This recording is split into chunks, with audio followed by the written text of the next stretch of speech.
All right, so hi everyone to our October meeting, and a very warm welcome to any visitors that are here with us, and also to new member Val Watt. We've had some very good news, and it looks like life is slowly getting back to some sort of normal.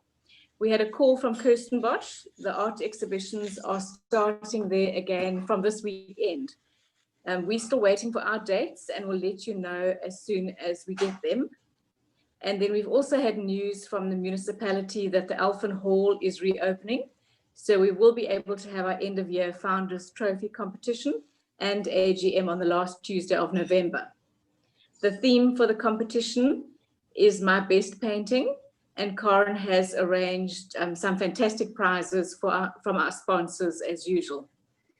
Both the exhibition and the year-end function will have strict protocols in place as per current regulations, but we also understand if any of you would rather not join in yet. And then on to tonight. We are thrilled to have Malcolm Dewey, all the way from the beautiful town of Port Alfred in the Eastern Cape. Malcolm is a very experienced artist, a regular contributor to the South African Artist magazine, a blogger and an online teacher. Tonight he's going to teach us how to do a landscape in a painterly and atmospheric way. If you have any questions you would like to ask him, you can send them to me on my cell phone, which is 072 322 1745, or use the chat function on Zoom and I'll ask him the questions afterwards. And then don't forget to look at Malcolm's website for courses, blogs, and books afterwards. All the details of how to find him are in our newsletter and also on the email with the Zoom link. Okay, over to you, Malcolm. Thanks very much, Sue, and thanks for inviting me to do this little lesson. And something I have been doing with students for some years already, and of course this year a lot more. I've also I spent a little bit of time having a look at your Art Society's website, and I can see that everybody seems to be very accomplished at their art already. So I might not be able to teach you a lot, but maybe if I can pass on a few little tips here and there, that would be fantastic. And because I think you're all pretty accomplished already, I'm not going to try and walk through the absolute basics. I think you all pretty much have a grasp of this. So as Sue mentioned, what I like to do is paint in a painterly fashion. I think it used to be called Impressionist, and that has given way to the term painterly, which I think is quite a good way to describe painting that gives a lot more emphasis to brushwork, using a lot of paint and suggestion of details. I think those are very important. One of the things that I notice especially with a lot of beginners, is the desire is to paint realism, and a lot of emphasis is given to the drawing. Of course, drawing is important. I think you have to know a certain amount of drawing. There's no doubt about it, and drawing is obviously a pleasure. But I think one of the first things I say to my students is that when we're painting, we are not creating with lines, we are using a brush. And that's very important to understand, that we don't paint lines, we paint shapes. So that's the step, the first step to a painterly approach is to be able to see shapes. And I'm sure you're all aware of the little trick of just squinting at a landscape or really any subject, just to see shapes more clearly.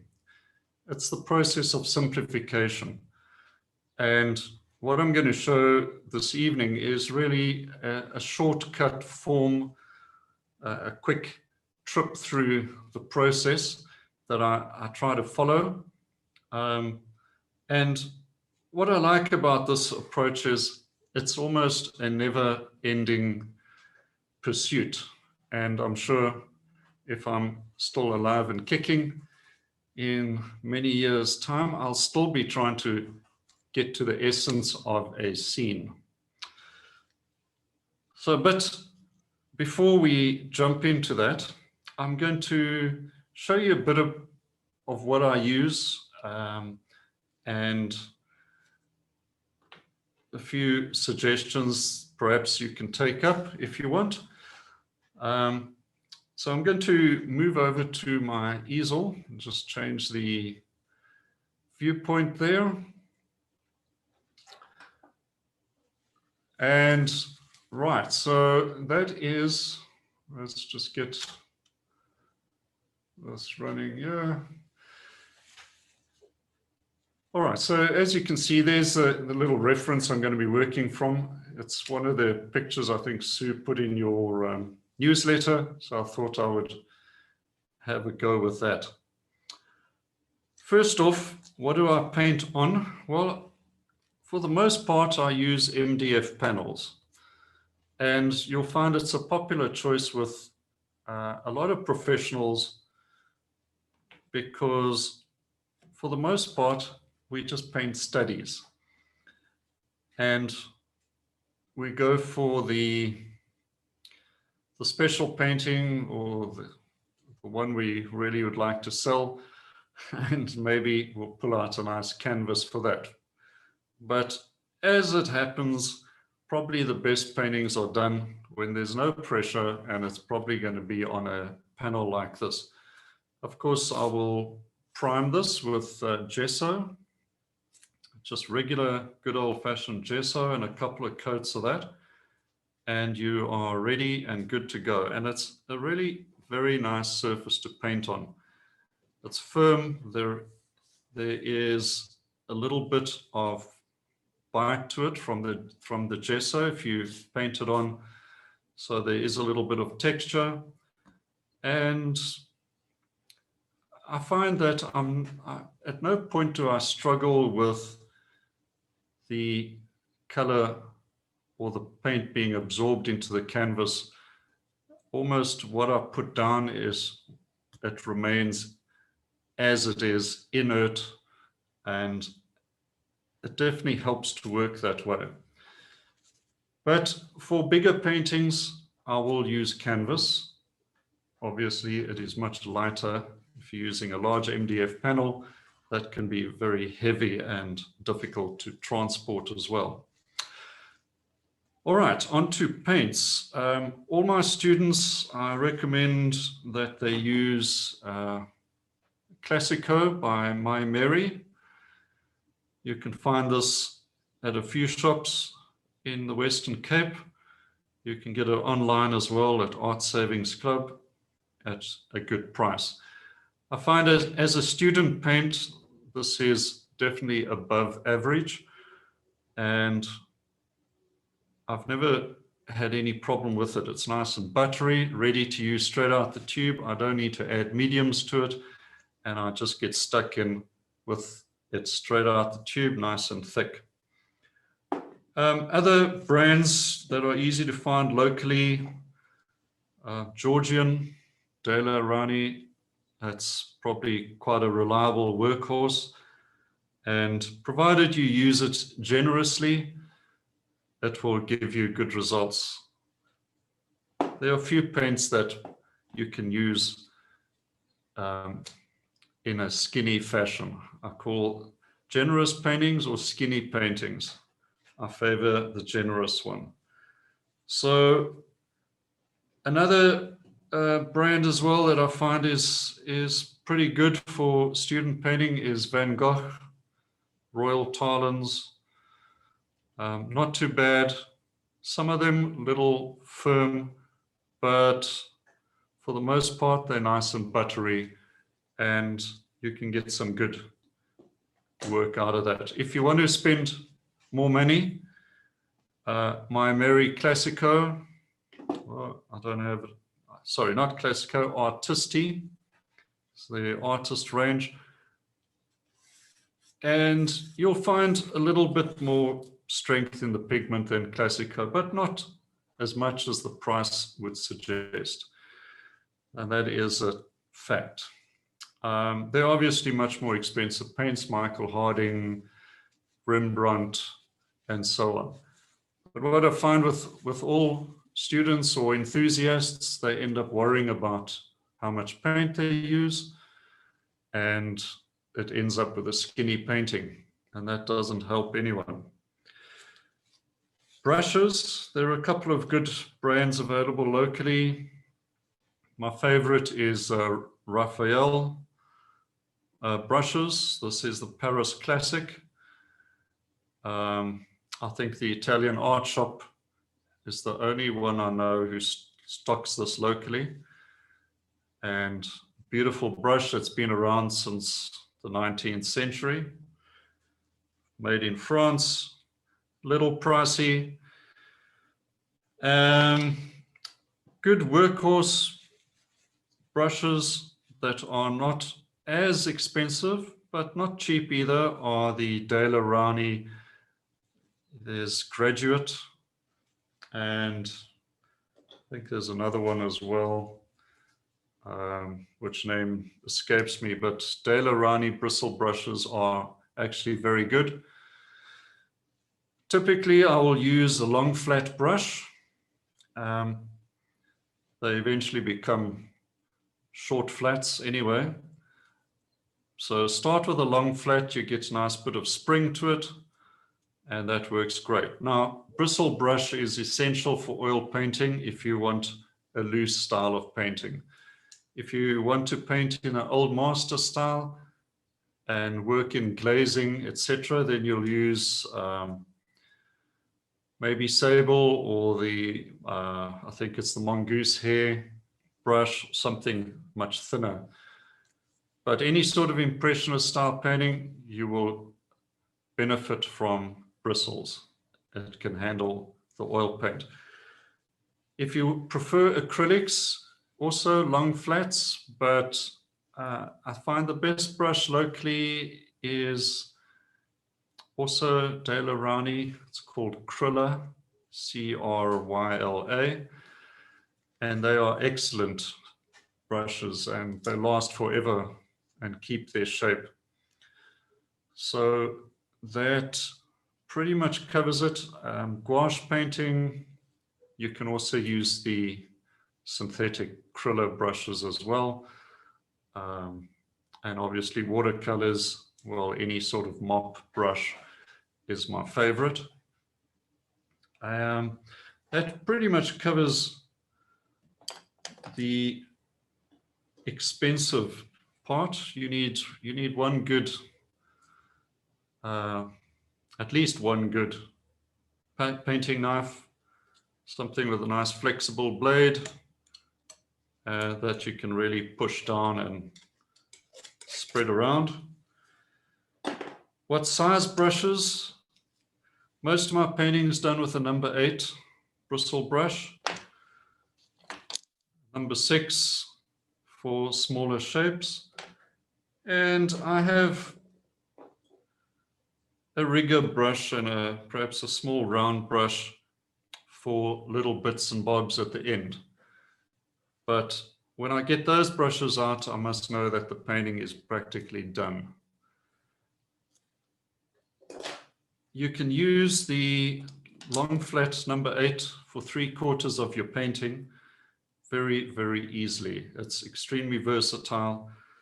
The biggest mistake, which of course artists make, is they quickly get into the little brush and fuss with the details. The 2 most important tips I can give you if you're trying to loosen up your painting style and you want to get the most out of oil painting and acrylics, in my opinion, is number one, stop drawing in detail. And number two, use the largest brush you can comfortably work with. In fact, if you feel the brush is too big and and it scares you a little, that's probably the right brush for you. Persist with it and take it as far as you can and see what happens. And I would recommend that you stay away from anything smaller than a number 6 brush for months until you are perfectly happy with number 8 or number 10 even. The size of the painting is also important. If you're starting out with big canvases, you are going to be intimidated by the sheer size of the territory you have to fill out and end up dabbing away and struggling. The easiest way to get good thick paint on and work quickly and create something that looks bold and confident, even if you're not feeling that way, is to use a small canvas or small panel. 8 by 10 inch standard size panels are perfect. Some of the best artists in the world prefer to paint on 6 by 8 panels practically all the time. And only when they've explored a subject in a lot of detail using a small format will they move into the large format. And that is how to build up to a large painting. Of course, when I started oil painting, I found the biggest canvas I could and tried to paint that. And I was so proud of it, I even had it framed. And later on, I've conveniently lost it in case anyone uses it as evidence against me. It was an absolute disaster. But I was looking for trouble. I thought I could paint a big canvas straight away. And quite honestly, I had to earn that by practicing the subject, getting to know it. What else do I use as far as preparing for a painting? I'll very often use a little sketchbook like this and fill it up with little studies, little notan sketches as they're called. And I love doing these because they force me to simplify a scene into the essential 3 or 4 values, all right? And what I use is a wedge tip, felt tip marker. Fortunately, the shops are full of these now, all the values. But what you need is a black, a middle value gray, and maybe a lighter gray. And then you can do these quick sketches and just go straight in as if you're using a paintbrush. That's why the wedge tip is great. And I always start off with the dark mass shape, the biggest dark mass shape, because that is going to anchor my scene. And everything in the painting relies on that relationship to the dark mass shape. I can then go into the lighter markers, put in the shadows and a few of the other middle values, just working things out very quickly, seeing where the broad strokes are going to be right at the very beginning. And also using the white of the paper to help me as well. that is, to me, more important to just see the essential biggest values as quickly as possible. It would do me no good to get a pencil out and draw everything out in lines and lightly shade and do the twigs on the trees, etc. If I did that on my canvas, I would then immediately want to start painting in between the lines, and I'll end up with quite a tight painting. Maybe if I'm technically very good, it might be extremely realistic. People may even say it looks like a photograph, but that's definitely not the objective when you're painting. So squint a little, close your eyes, look for the big shapes, and put that in your painting. You will have a much better impression. Far better to suggest the flowers than to paint each one, is what I say. Okay, now let's get on to the subject. Now, I took this photo. Of course, we have to use photos for most of the time these days. And I was on a holiday in Greyton. I'm sure some of you go there quite regularly. Probably one of the nicest venues for a landscape artist. I took this photograph, quite a popular scene. And when I got home, I had a look at it and I thought, well, that would make a nice painting. And then I thought, what am I going to paint? What's this painting about? Why am I going to paint this? Is it about the mountains, the trees, maybe the house? And what I realized is the most common mistake we make with photographs is we take the photo of a scene, get home, and we paint everything that's in the border of that photograph. And as a result is we kind of forget what we need to do as a painter. A painter is not a camera. A painter has to bring an interpretation to a scene and convey something about it. The majesty of the mountains, the play of light on the trees, and so on.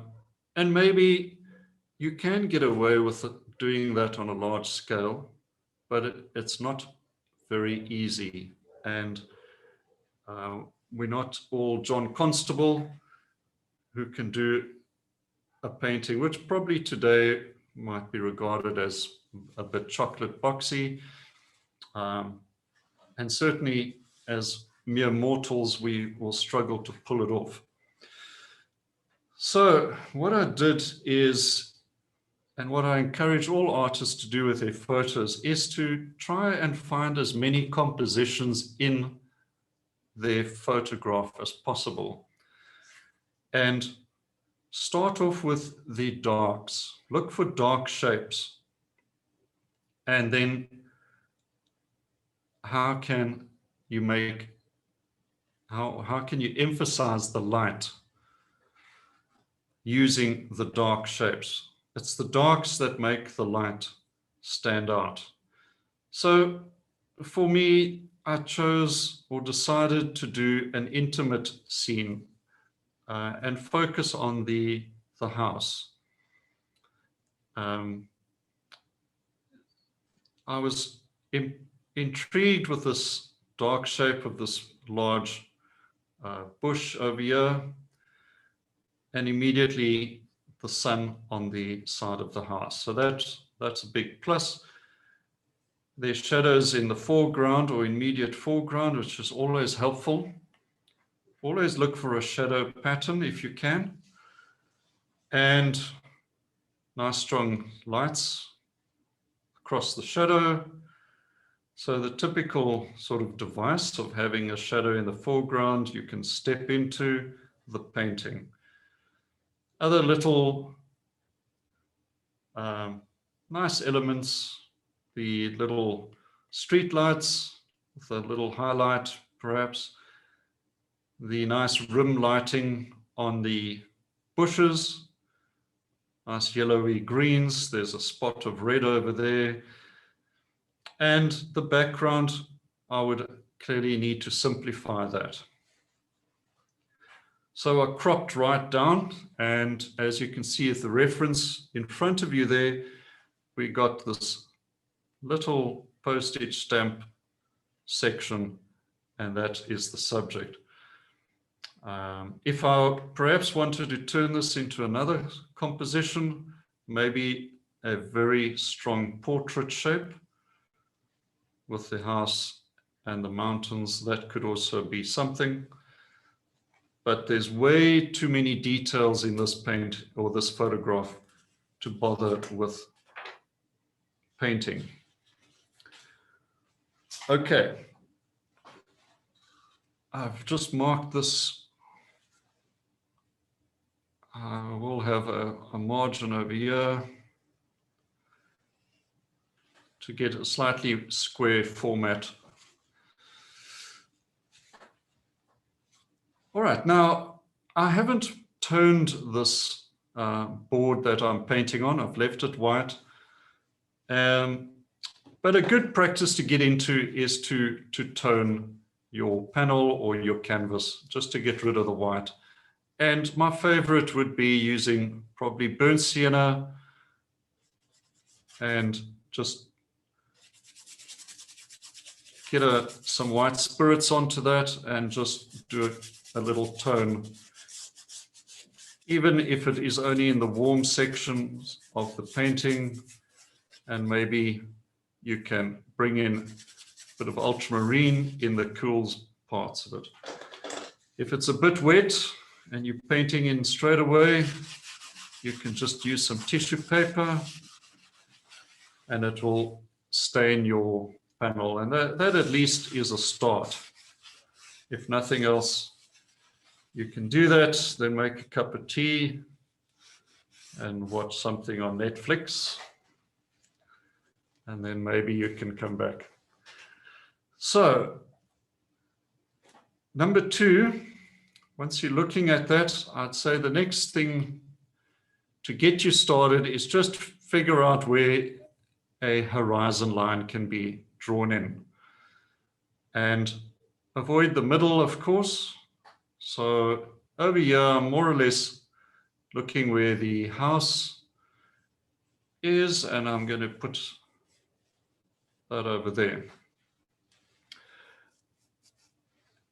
The way I feel about drawing is if I can see shapes and relate them to their position in relation to the horizon, then I can pretty much get everything in the right place. So I don't need to draw it out in pencil, and I encourage you not to do that with, as I've said already, avoid drawing something in detail. Just you can use your long flat or maybe a round brush just to help you get a few essential bits and pieces. If you can get one shape in the right spot, once again, easy to relate everything to that. So what I want is get shapes in the right proportion and in the right place. Definitely no details. Okay, so let's get started. Well, a good place to look is I can see the road intersects the edge over there, and my focal point is going to be the building, so that's more or less over there. You can always move things around. You can always take a big dollop of paint and shift anything you want. But to just get you off the mark, get a few marks down, as quickly as you can. And there we got that big bush over there. And I compare sort of the top of the bush in relation to the roof of the house, and I can see, right, it does go above it. I must do the same. Take that down. This light will go somewhere here. The electricity box I'm not interested in. If I squint down, it just turns into a dark. So that's not anything to worry about. A few other little shapes. There's a nice dark over there. And there's sort of a hazy suggestion of trees. And it's got a sort of nice, sort of violety, cool color to it. So I'm always looking at those sort of things and just asking myself, what is that? What sort of color is that? And there's some sort of oak trees in there. There's something up here. There's the loose shapes up here.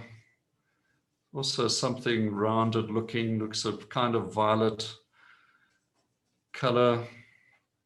Everyone is always asking, how do you decide on a color? Why did you use blue in that shadow instead of dark green? What they're really saying is, why didn't you get a tube of dark green and just paint that? And the simple question, or the simple answer is, all the colors you're looking for are in the primaries. And once you're happy with mixing your color, then you will start exploring color temperature. And that is where the real magic begins. In my view, color temperature is everything if you want to learn color. We'll play around with that idea as we go along here. So I've done a lot of scribbling on here. Some of it doesn't really make too much sense, of course, but it just gets me moving. They are loose shapes, it's flowing, it's organic. Just let it happen. So let's put the little brush away. Another approach to getting started really quickly, of course, is just take your big shape and just go straight in like I did with that felt tip marker.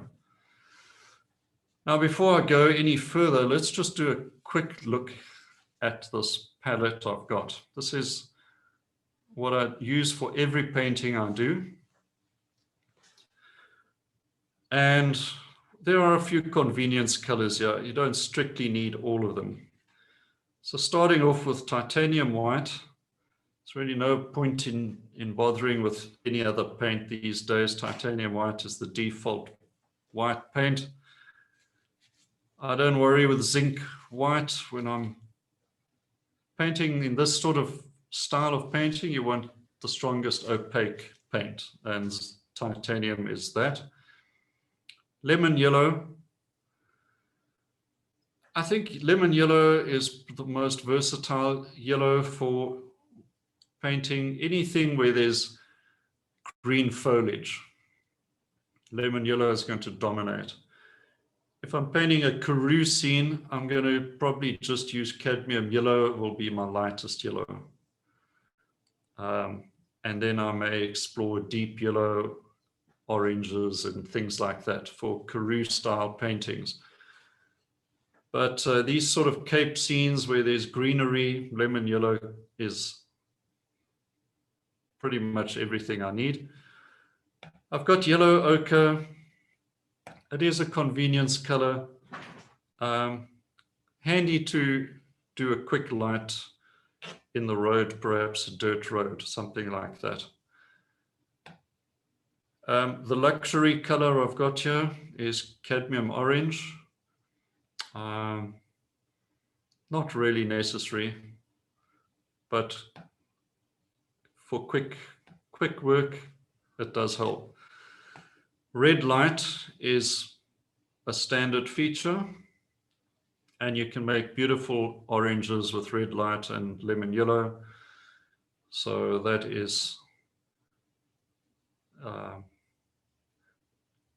yeah, red light, and which is also a warm red. All right, so I try to have warm and cool of the main colors. I think that's a good idea.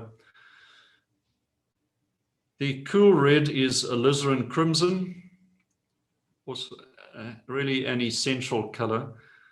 If I had to get rid of any reds, I would get rid of red light and I would keep alizarin crimson, provided I had a good yellow.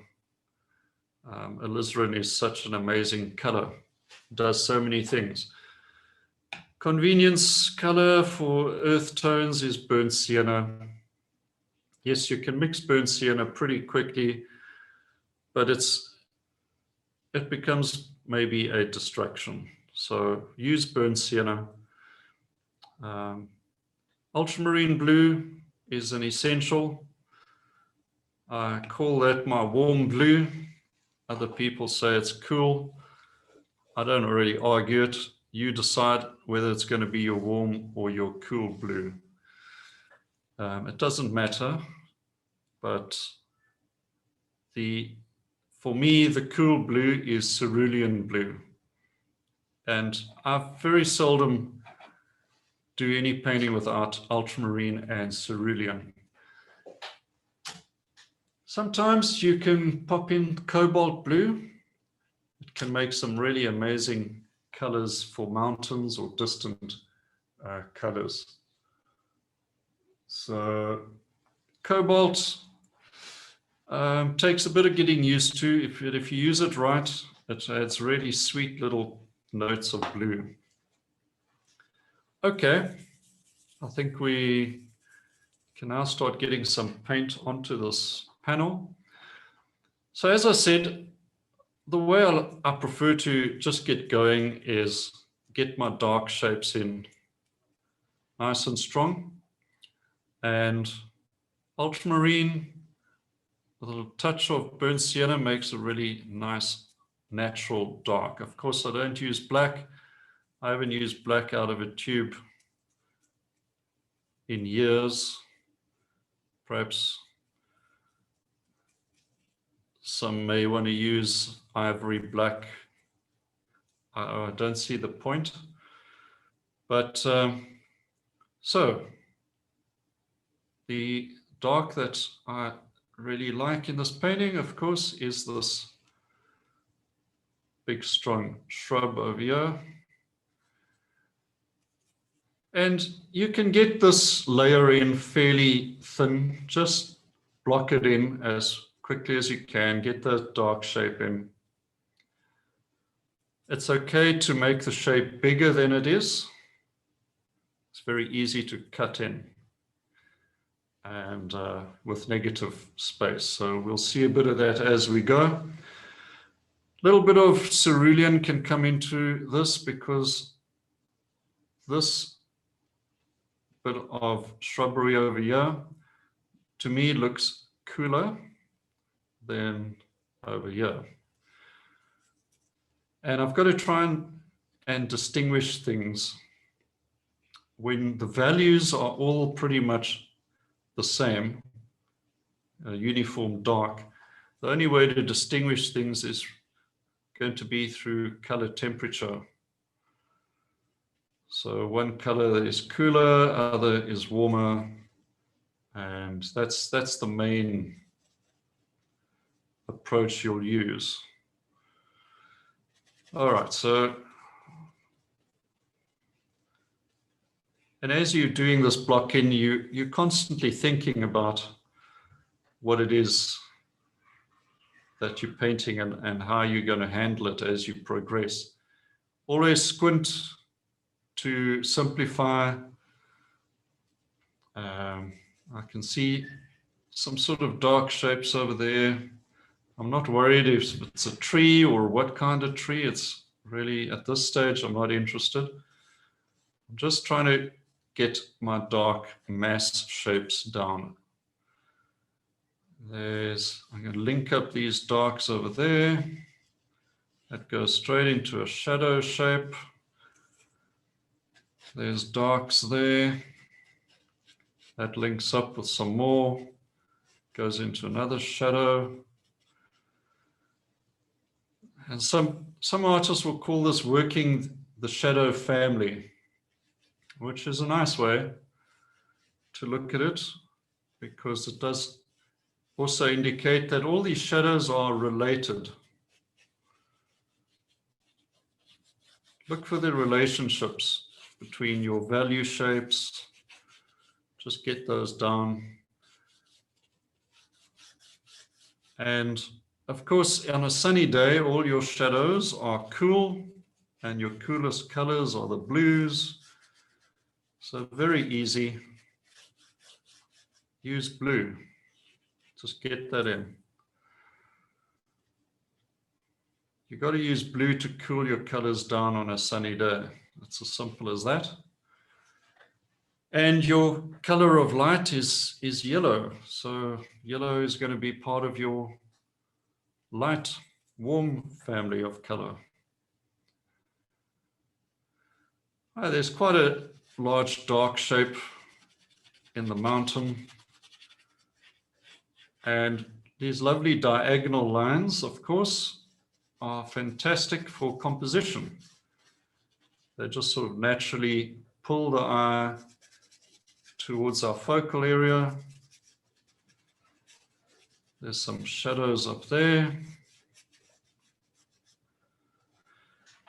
So one thing I have to be careful about is, because a camera brings everything closer together and squashes it all up, it looks like this house has this mountain right in its backyard.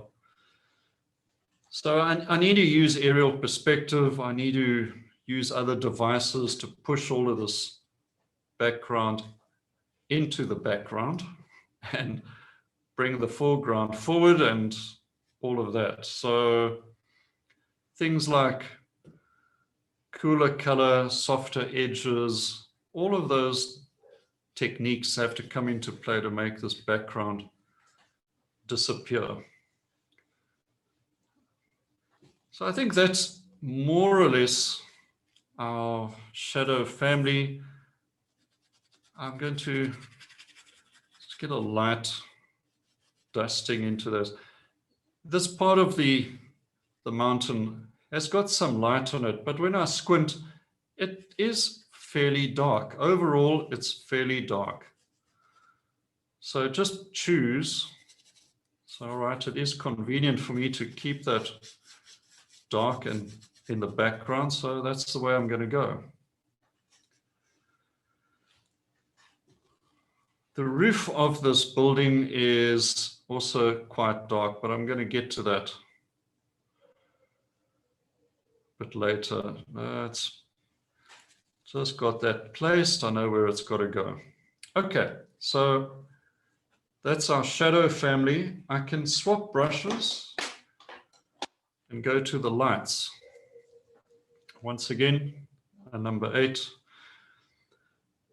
Okay, I think one of the really difficult things with getting your light pattern in and your light shapes is how much white paint must you use, or how much white paint do you need to use? And the answer is use as little white paint as you can in the beginning. The moment you get a lot of white paint in very quickly, it's amazing how that white paint starts getting into places it shouldn't be. White paint shouldn't be in your shadows. Once it's in there, it's the devil to get out, and your shadow is pretty much gone. You may have to just scrape all of it off and have another go. If you persist and the white paint starts to dominate, your painting very quickly can end up getting an overall cold pallor. White is very cold. And I think that's one of the quickest ways to lose your saturation and strength of color as well, is to use too much white paint. The biggest area I would use white paint would be in a sky. But in the landscape itself, white will come in for extreme lights, and hopefully in layer number 2, or maybe even later. So hold off with the big splashy impasto light white colors as long as you can. Get the strong stuff in, get the strength of your painting is this dark shape and structure. Okay, so let's look at some of these greens. Now, straight away, there's a really lovely strong bit of light, which I've just brushed right over on this grass over here. So just lift that with some tissue paper. If you're painting wet into wet, it can be helpful to do that. Let's have a few other areas. Might just soften up a few edges where I'm going to go in with a few lights. That's pretty much take care of that. I think I'll keep the foreground fairly covered in shadow here. I don't want this shadow in the foreground to get too complicated, but I'll see how we proceed. All right, so let's look at some greens. I'm just going to use a little touch of white spirits just to help start things off. I don't use mediums. I don't use liquid. I'll only use a few drops of linseed oil if I've got a bad tube of paint and it comes out like toothpaste and it's all sticky and dry. I'll probably throw it away, but I might loosen it up with linseed oil. For the rest, you don't need anything. Your paint is ready to go out the tube. In blocking in, as I say, you may use a little bit of white spirits, and I mean just the very tip. Okay, look at the greens. I'm going to get a little bit of ultramarine into that lemon yellow. I'm not going to bring any white into it. Sunlight on greenery makes greenery very yellow. So that's where this lemon yellow is practically the perfect value and color already. So just feel out some of these lights that I'm going to have.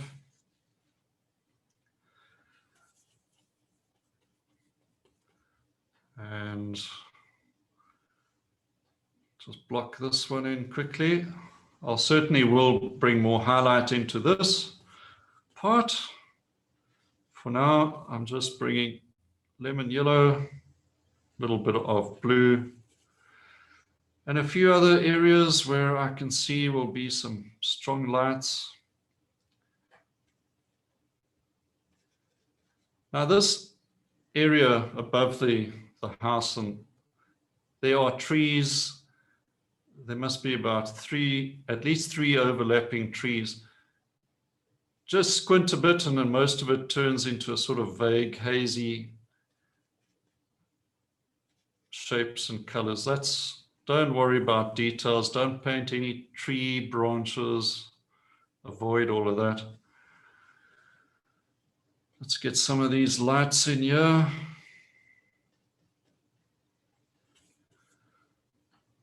Over there, there's a bit of light there. There's a bit down there. There's a bit behind there. I've got to be careful with getting too much attention to the edges. You don't want that.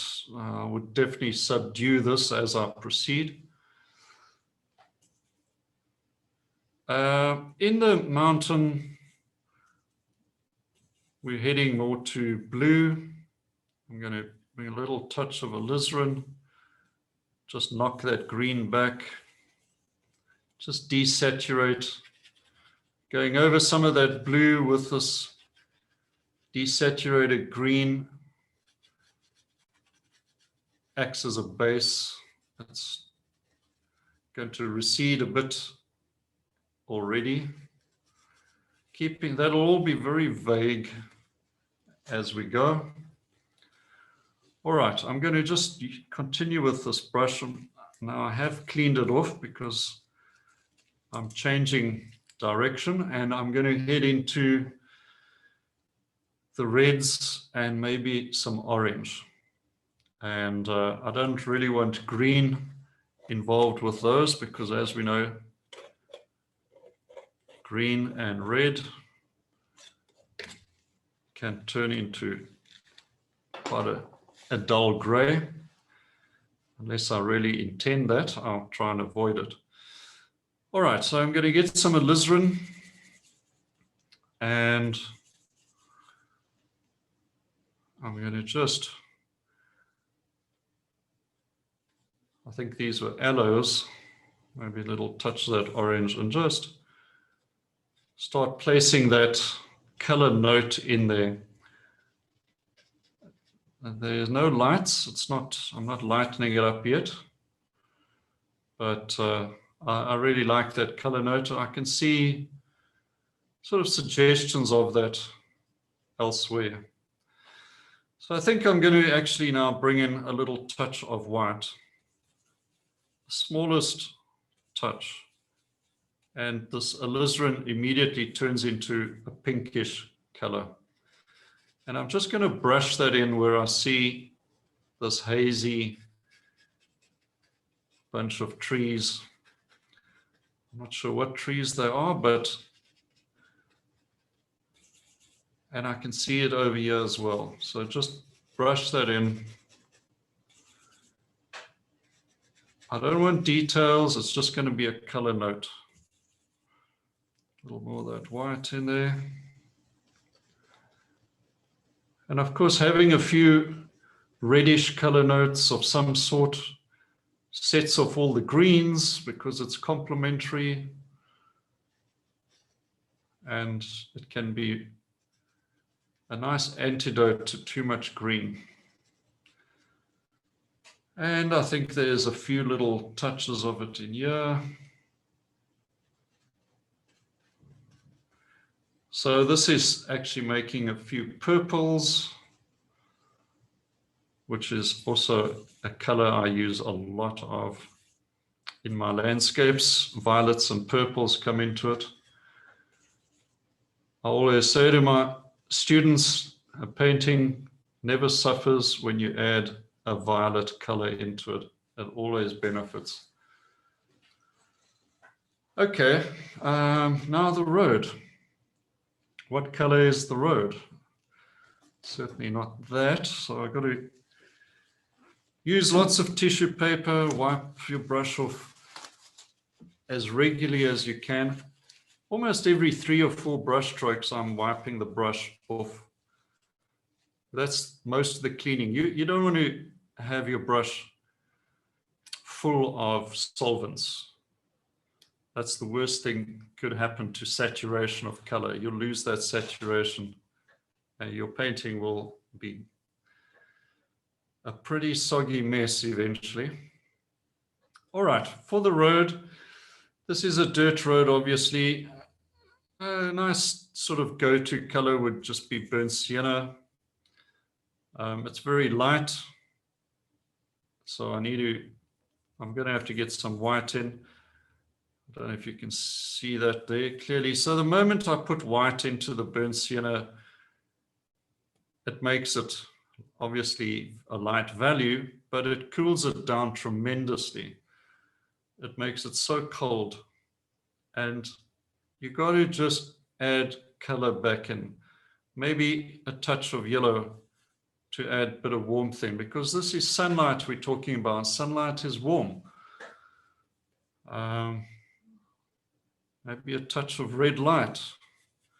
Get the warmth back in. So the rule is you add white, bring some color back in, because you almost invariably, there's too much white.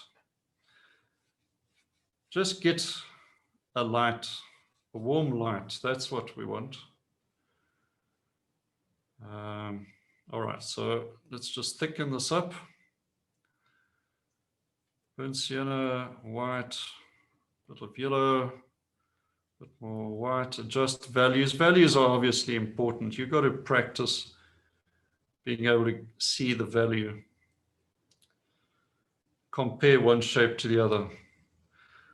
Okay, I'll just drag this in, sort of scumble it in, already fairly thick. And why not? Because this is a strong light. You're going to have thick paint. There's no getting away from it. A little dab of more white in there, a little bit of yellow.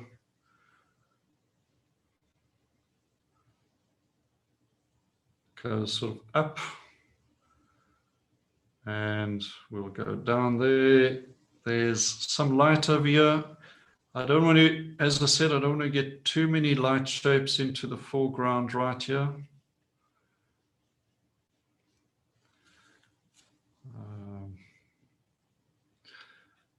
We'll see. I might add a few dots and dashes for interest later on. Okay, now the road sort of disappears towards the left. I don't want to drag the eye out the edge of the painting. Now, I must make sure that the color of the road cools down at this point. So a little bit of cerulean blue will cool that road down. So that's much cooler. That should be visible. Much cooler there than here.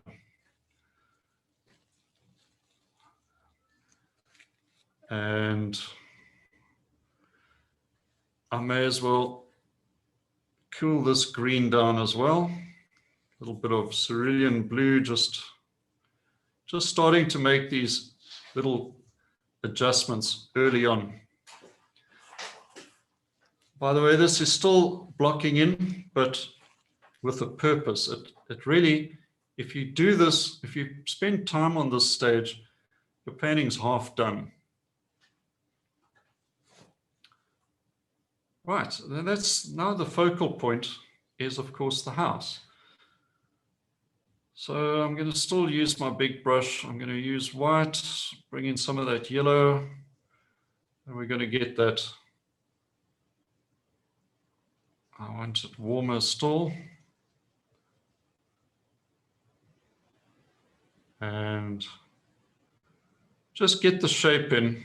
I'm not worried about windows. I'm not worried about anything else. Just getting that basically a triangle.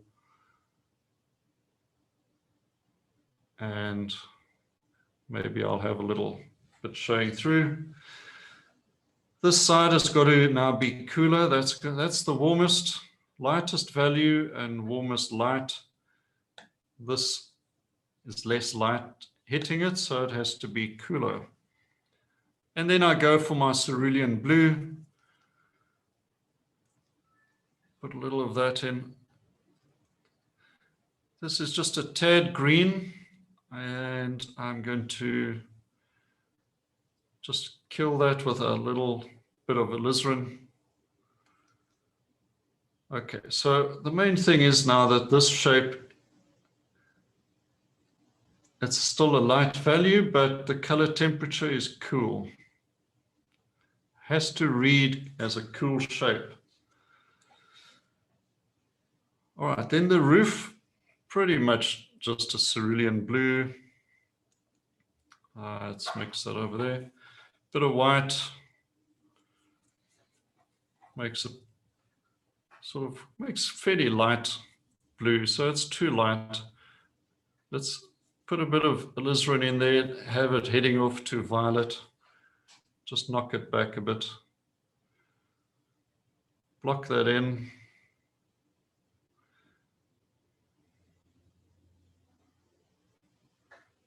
I've got some trees going to come forward there. Now there's some bushes in the foreground I haven't got to. So ultramarine.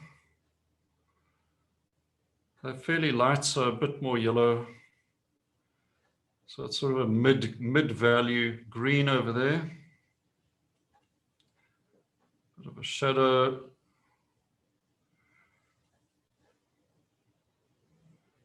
And I've got to be very careful working around these shadows now, not pick up any white. The moment I do that, I must try and get rid of it. Yeah, I wanted to just bring this tree forward a bit over here. Okay, so that's pretty much the blocking done. And the whole structure of the painting is now established. There's no details. These are just shapes.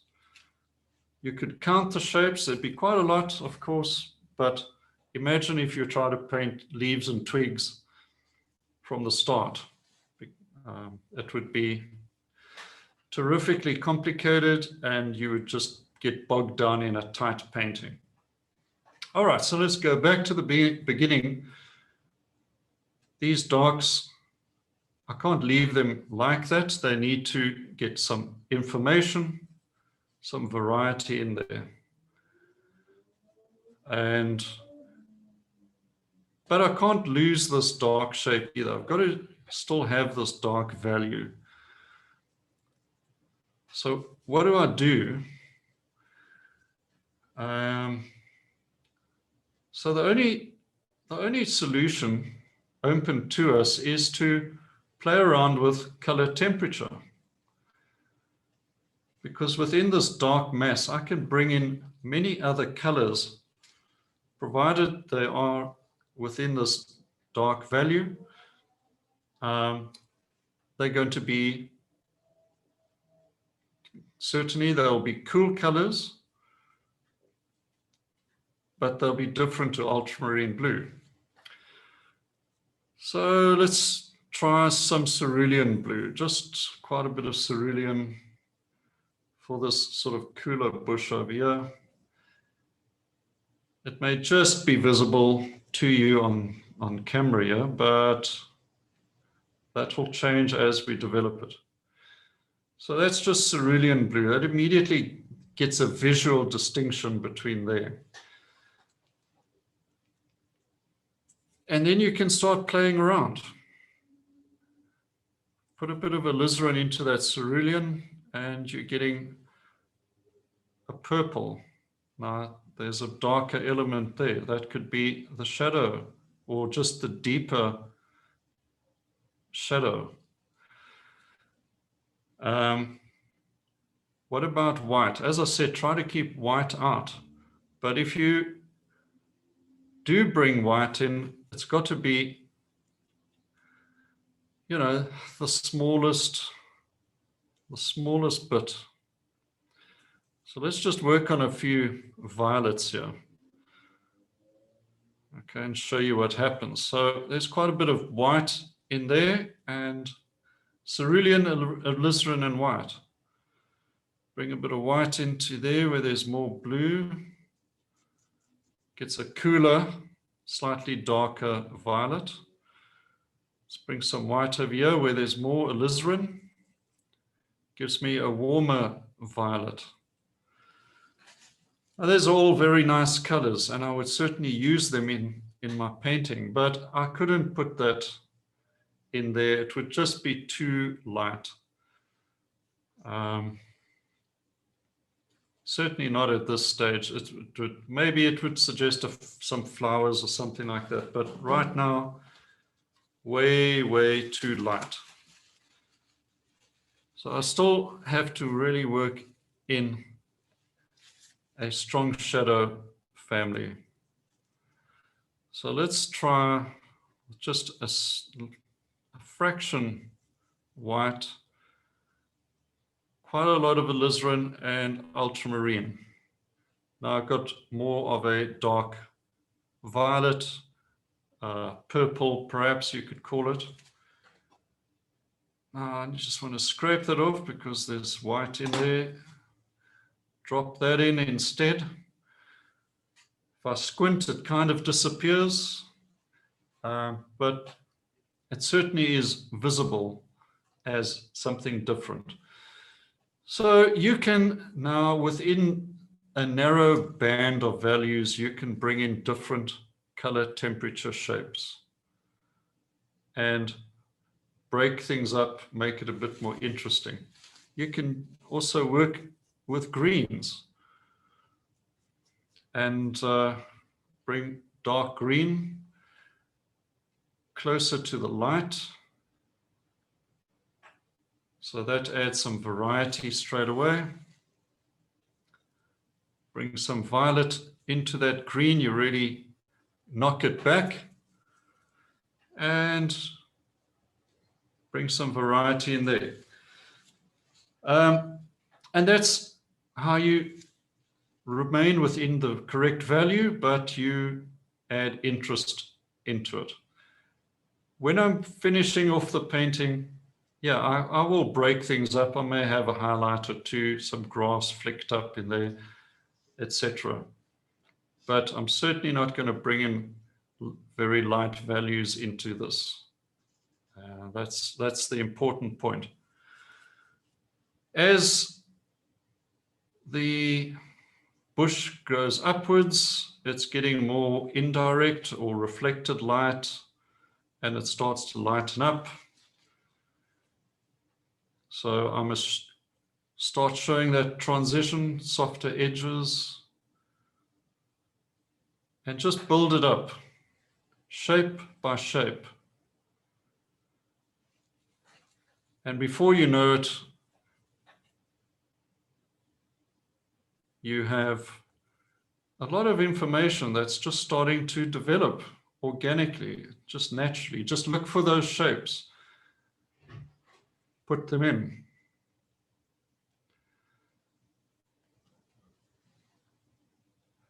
And back here it'll be darker, so we need to just get in a darker shape. Let's put that on.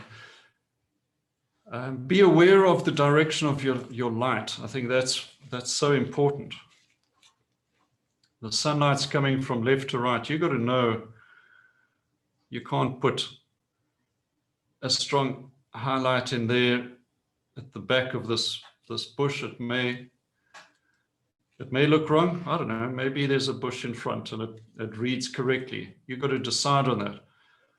But if you're working on a specific shape like this particular bush, you've got to understand darkest darks, lightest lights, and middle values. Darkest dark will be out of the sunlight, and then middle values over here,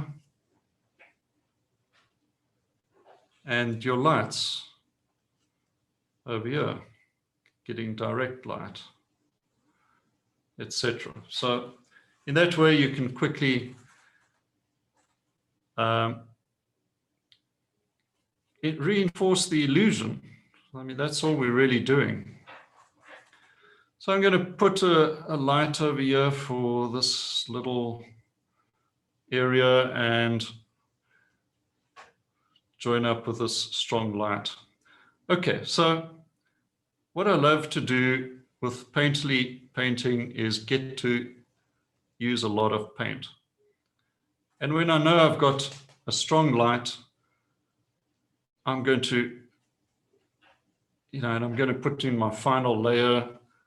I'm going to really get some thick paint going. So a lot of this lemon yellow, I put in some white to get the value right. Little touch of cerulean just to lean it towards green. If I can just get that. And then, yeah, you load up your brush Okay. And have a look and just swivel the brush, just drag it in. Right, if you pick up the wrong color, you pick up the dark, you got to wipe your brush off straight away with some tissue, adjust your shape, and just get it down. A simple, textured, thick bit of impasto will do far more for you than any details or blending. The worst mistake is to now blend that away. If the shape is terrifically bad, you may want to scrape some away, but leave the rest. That's correct. Now, can you paint over that? Yes, you can. You can certainly go over that with another single thick dollop of paint, but you've got one chance. You can only go over it once and you'll be okay. But if you go back, you've got mud. It's messed. You may as well scrape it off and have another go. So be very conscious of the color you pick up and try and use an economy of brushstroke. Just rather think about your brushstroke. Yeah, I want to get this value just a degree lighter. So I've put in yellow and white with this burnt sienna.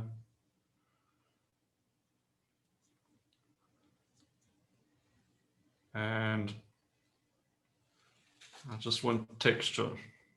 That's why also bristle brush is so good. Just natural textures. Let's just have a look. Drag something over here.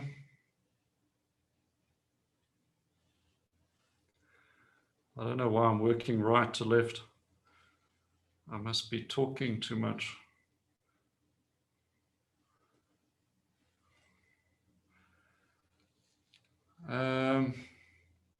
Just go with your mood and your feeling when you're doing these sort of bravura strokes. I always say 3 is better than 2, so maybe you need a third one. What you'll see. These shadows in the foreground, I'm not going to leave them that thin blue. I am going to go over them again. Let's just get my shadow brush out. And I'm going to work with these violets and make a shadow that's a little bit more interesting than just a flat blue. A cool violet, mostly cerulean, a bit of alizarin, a little touch of white. And go over this again. Try and keep your shadows thin. It's not critical, but they should, for best results, a thin shadow and a thick light. Adjust your edges. Your shadows will be a little softer edged. They may look pretty hard in the photo, but I find in a painting, some adjustment of the edges of your shadows is quite pleasing. Keep the firm edge for your focal areas.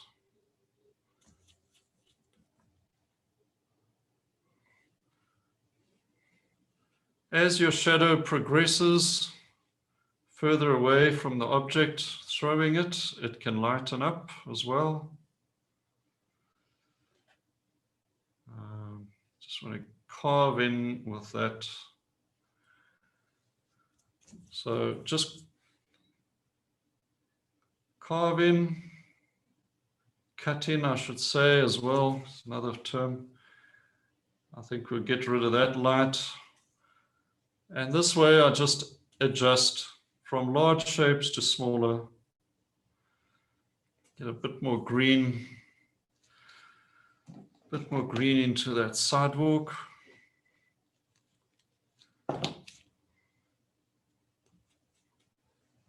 Ultramarine, lemon yellow. I'm going to make it fairly thick though, just for some of that grassy texture.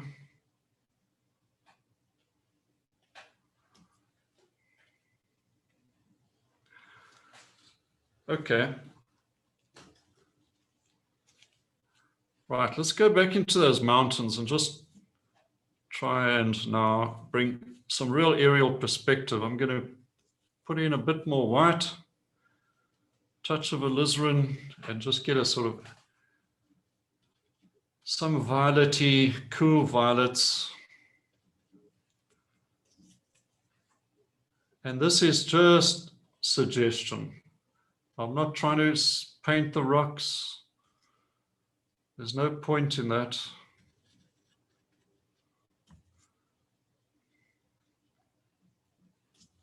Aerial perspective colors get cooler and lighter, softer edged. So don't be tempted to paint in those rocks. Remember, we got to push this mountain far away. Just a bit of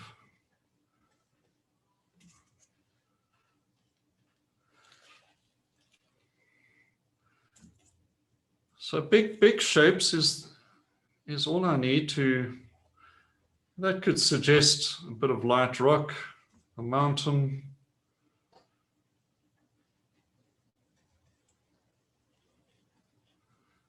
And a bit of broken color.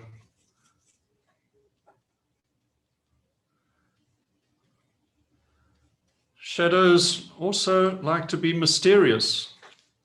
You don't have to describe everything. All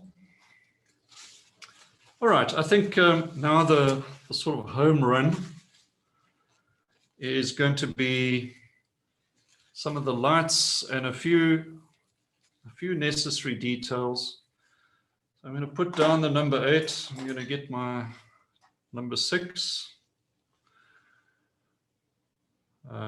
Actually, I need to just get a bit more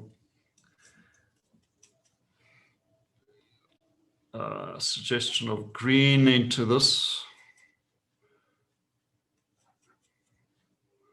Over there.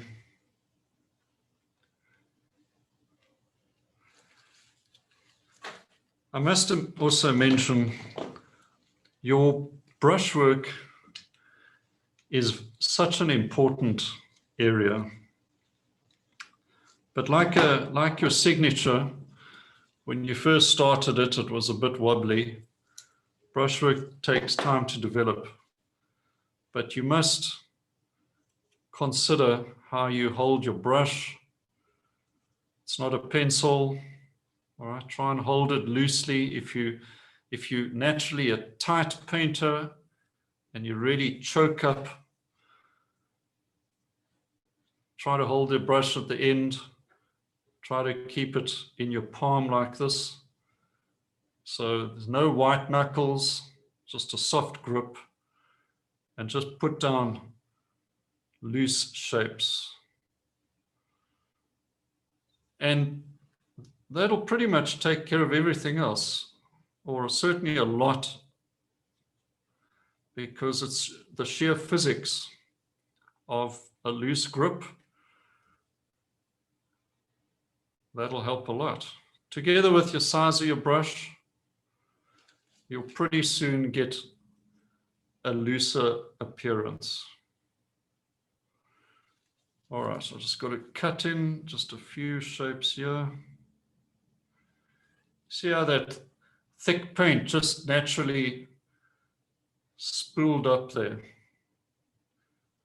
That's just because I had a lot of paint there that gave me that beautiful, happy little accident, that organic shape. Takes care of itself. For the most part, if you use lots of paint, everything takes care of itself. I just want a few warm greens over here. So little bit of orange with ultramarine can give you a really warm green. Just watch the volume, could turn into yellow ochre if you're not careful. And these really lovely little touches of orange for these aloes. I'm going to go over, just drop a few shapes in. I want those a bit lighter, tiny, tiny bit of white.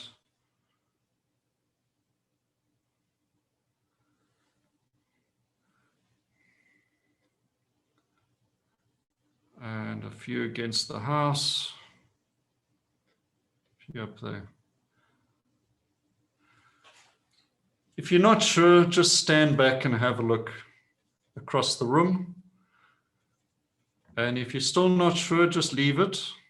You can, but almost certainly the next day you'll see what you need to change.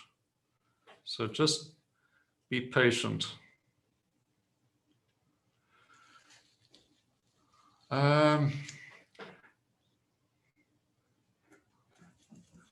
There's sort of this light pinkish haze over here. I just want to add a bit more white, a bit more alizarin. Get a cooler color going there. If you don't see these things, remember, just squint and you'll see the shape and it'll tell you what color it generally is. That's all you need to put down. It cools up here, so I'm using a bit of blue to cool it down, and it naturally turns into a very pleasant violet, which also looks really nice against these oranges. And I can just cut in a bit there. And that takes care of itself as well. Up into these trees. Now there's one fairly strong tree trunk, but I'm going to leave that till last. And what I'm doing now, I'm really mixing what we call grays, which is just a sort of desaturated color. It's lighter, it's showing up now a bit more yellow. Because when I put in the tree trunk, it must sort of fit in and look like it's part of a tree. But I don't want to paint leaves. That's not where I want detail. Closer to the house, I do want a bit more color. So stronger yellow, bit of green happening there. Just flicking the brush a bit.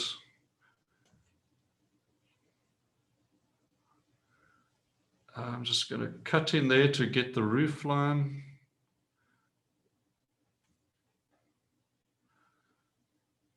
Few lights against the misty background. Up here, we've got a few of those. All right, I think I'm going to just hit the accelerator a little. And let's get in a few nice shapes up here. A few highlights.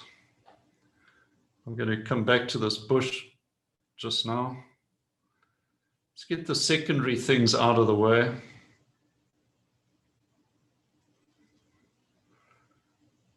There's definitely some more greenery I've got to bring in. I'm going to just pull in a bit of that reddish orange there.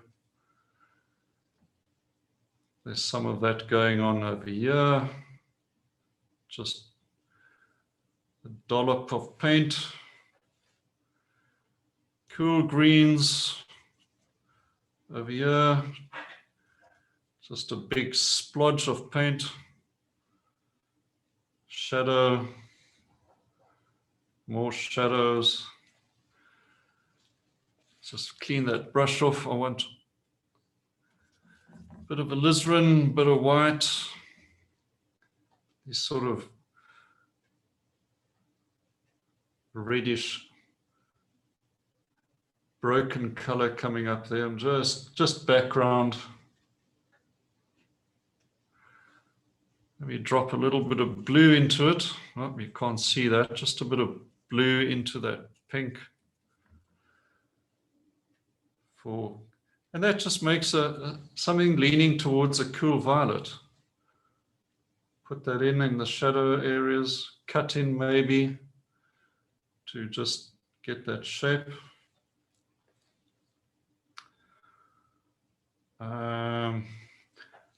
Okay, I think I'm going to just look at the house quickly. And let's just, now I'm using a little round brush. I think this is a number 2 bristle. Just want to straighten that edge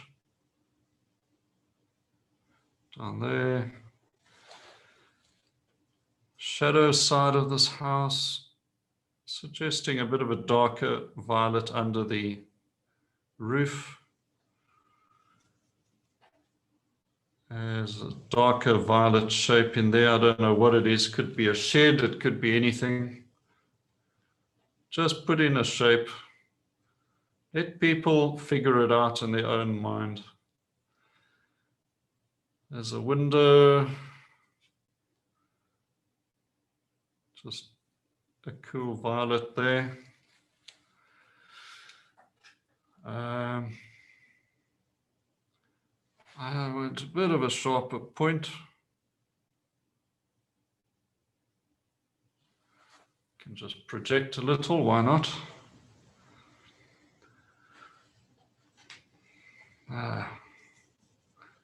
Maybe I will be fussy and just take that roof line up. Okay, cut in.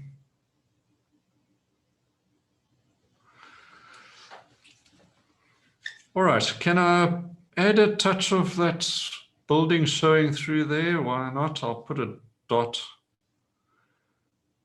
or 2. Just to break up a shape here and there. Okay, let's see. Even in this light, I can bring in variety. Maybe a bit of, just change that edge. If it's too straight, just cut into it. Don't forget dark accents. Bit of burnt sienna and ultramarine can suggest a few darks. It's not all about highlights. And 1 or 2 dark shapes here with the edge. It also helps to define the road. 1 or 2 there. There's a nice light on the edge of that building, but behind it I could make it just a bit darker, and that will really emphasize the light. So I'm going to put a darker violet shape in there and make that light pop out a bit.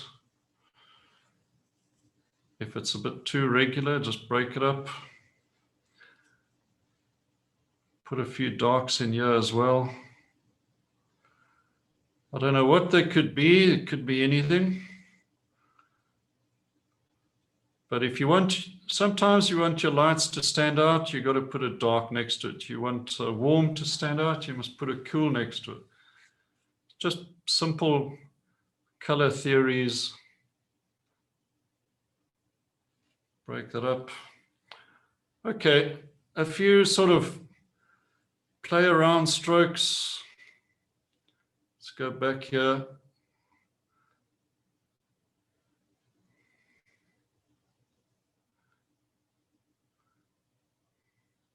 Some real thick impasto bits and pieces. Not too much. Something in there. Cut in a little.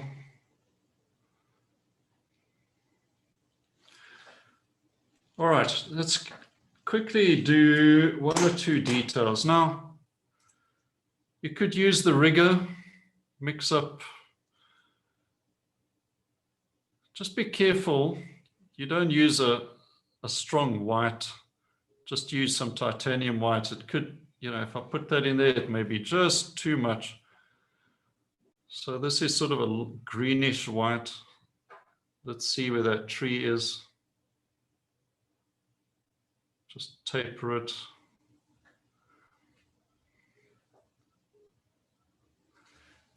You can stand back, decide is it visible? That may be the shadow side. Let's just get a bit more white paint here. White, bit of yellow. Just a few suggestions of highlights hitting that.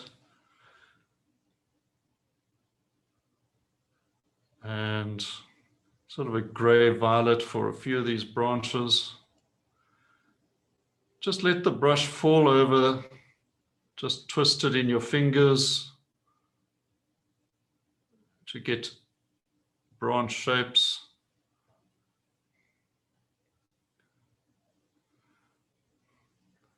One or two highlights should get the message.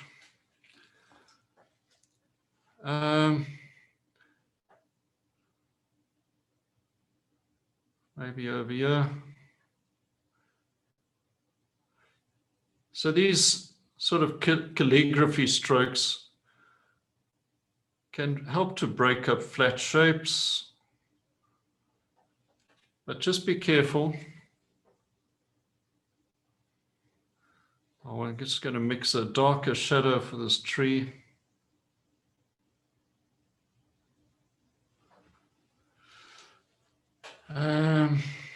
What about those little highlights we all love to do?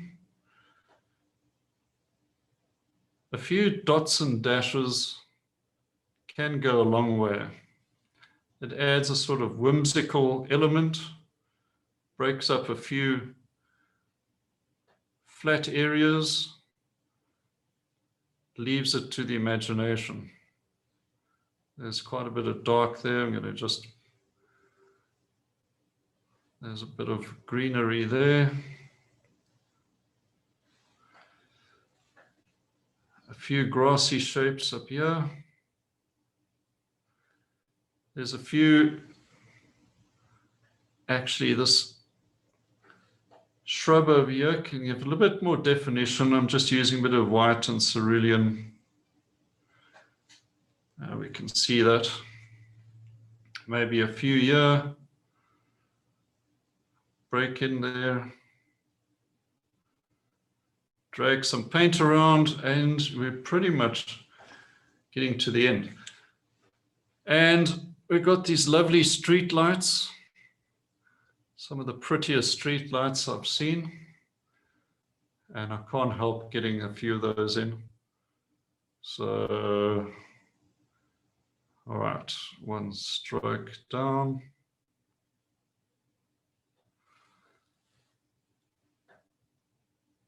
And there's sort of this little cap on the top. Just keep it very loose. All right, there's one, quite a strong one here. See where it starts, just above the roof. And down, just drag it down. I don't want it perfect. I don't use any mole sticks or anything like that.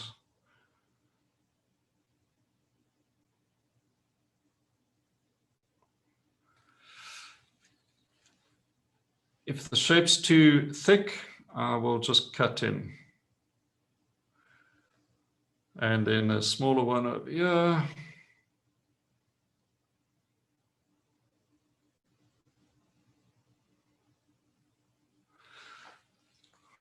All right, let's get the light in. See a nice bit of highlight right up here.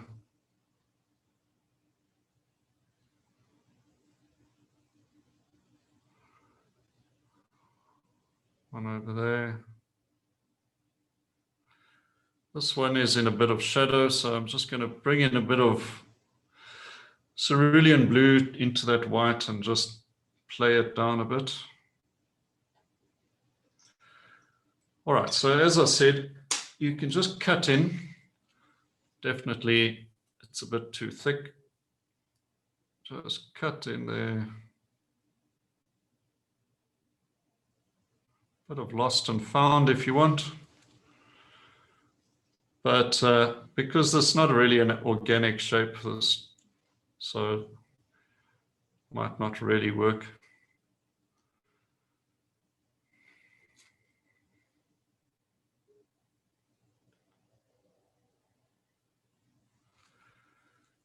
I suppose I should have been neater.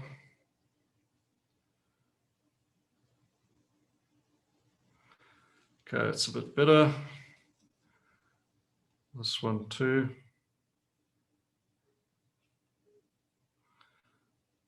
So the idea is if you make a mistake, it should be easy to correct. If it is, then you know you've adhered to the rule of simplicity. I think we'll, and as you go, just add a few bits and pieces. I think this one must just cut in a bit over there. Break up the shape a bit. And, you know, if you feel you can't add anything more, you're probably finished. So leave it, look at it the next day, decide if it needs anything more. Maybe it needs something less and you need to take something out. For the most times, you can see things the following day a bit clearer. What else can I do with this? Not too much.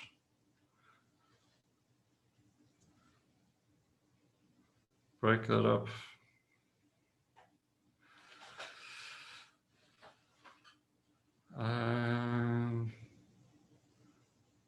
Few things there. Something else, maybe if your painting needs a little bit of something missing, maybe you want to add a figure in. I'm not sure I'll add one in here because there's quite a lot going on behind. But you'll see a lot of my paintings have a figure or two as well. And that's generally because I felt it needed something just to help direct the eye.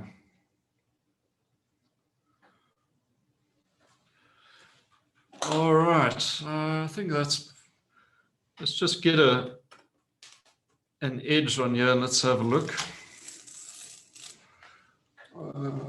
Which is on. Just get some tape off. Help to define this a bit.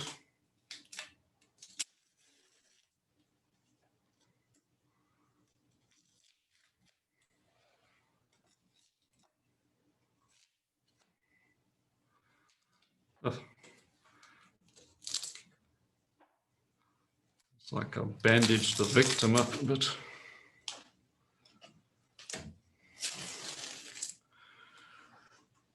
All right, so, you know, this would be a study, an impression. You could paint this outdoors, but yeah, you make of it as you will, decide how you go. But as you can see, just shapes, just simple shapes. Well, I think I'm going to call that a day as far as the painting. Malcolm, yeah, I'm going to come in now and just say that it's absolutely wonderful what you've done in such a short time. It looks absolutely divine. Thank you. And yeah, I haven't got any questions for you. I've got 2 comments, if I can just find them. Okay. To say absolutely wonderful demo, so simple and really helpful. And then also love this demo. Thank you. Amazing how much you can do in an hour. It really is fantastic. And a huge thank you for sharing your time and your expertise with us. I know I've certainly learned a lot, and I'm sure a lot of our members have too. And we look forward to I would love to see the painting in real life. I know that always look much nicer. Yeah, I'll have a look at it tomorrow, and I may just tweak a few things. And I just want to say lastly is, once your painting is dry, give it a coat of retouch varnish. Okay. And that brings the dark colors out again and makes a huge difference. That is, don't forget to do that. This would be dry after about 2 weeks. Some retouch varnish and it will come back to life. Okay. Thank you so much for sharing all your tips and your tools and everything that you use to make your painting so wonderful. Thank you so much. That was absolutely brilliant. Thanks, Sue. It was a pleasure. Lots of comments coming through now on the chat saying thank you and how lovely that was. I think everybody is quite in awe. So, thank you so much. Well, thanks, Sue, and good luck with your art society. I think you're doing great work there, and thank you. And I hope some of our members will be in touch with you to see further what courses and what else you're doing. Yes, I'm always happy. Yeah, I'm happy to chat about art anytime, and some of you I know already. So I hope I am approachable.